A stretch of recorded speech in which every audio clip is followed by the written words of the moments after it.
18তম নিবন্ধনের ভাইবা পরীক্ষায় কোনো বোর্ডে শুধুমাত্র নাম ঠিকানা জিজ্ঞেস করে ছেড়ে দিয়েছে, কোনো বোর্ডে বলেছে আপনার নাম লিখে চলে যান, কোনো বোর্ডে বলেছে আপনার অনার্সের বেসিক মেজর কোর্স কী ছিল এতটুকু জিজ্ঞেস করে ছেড়ে দিয়েছে।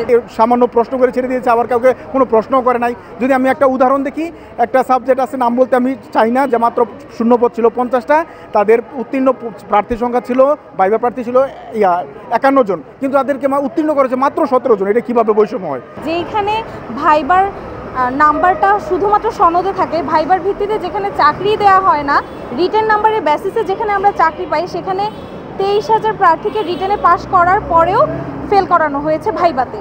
আর যারা অনুপস্থিত ছিল, যাদের সার্টিফিকেট ইস্যু আছে, তাদের ফেল করানো যৌক্তিক, কিন্তু যারা রিটেন পাস করে ভাইবাতে মোটামুটি পরীক্ষার আনসার দিয়েছে, প্রেজেন্ট ছিল, তাদের কিসের ভিত্তিতে এনটিআরসি ফেল দিল এটা জানার অধিকার এই 20,000 প্রার্থী, 20,000-এরও বেশি প্রার্থীর আছে। কারণ আমরা 350 টাকা দিয়ে ফর্ম ফিল আপ করে প্রতিবার পরীক্ষা দিই। 2 বছর প্রিলি, রিটেন, ভাইবা সব কিছু মিলিয়ে আমাদের 2 বছরের অধিক সময় নিজেদের জীবন থেকে চলে যায়।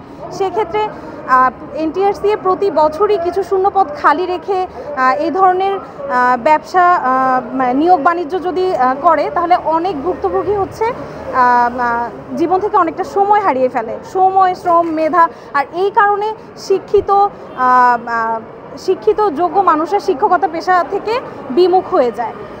এনটিআরসি এর এই ধরনের ব্যবহার আসলে পরিবর্তন করা জরুরি।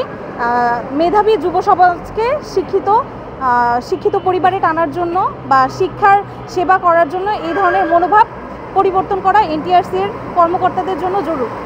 যে আমরা যদি গ্যাজেটটা দেখি, তাহলে গ্যাজেটের মধ্যে দেখা যাবে 40% মার্কের মধ্যেই মূলত উত্তীর্ণ বলা হয়। আমরা দেখি যে আমাদের বিগত রেজাল্টগুলো দেখি, রেজাল্ট দেখি আমাদের 12 নম্বর দেওয়া হয়।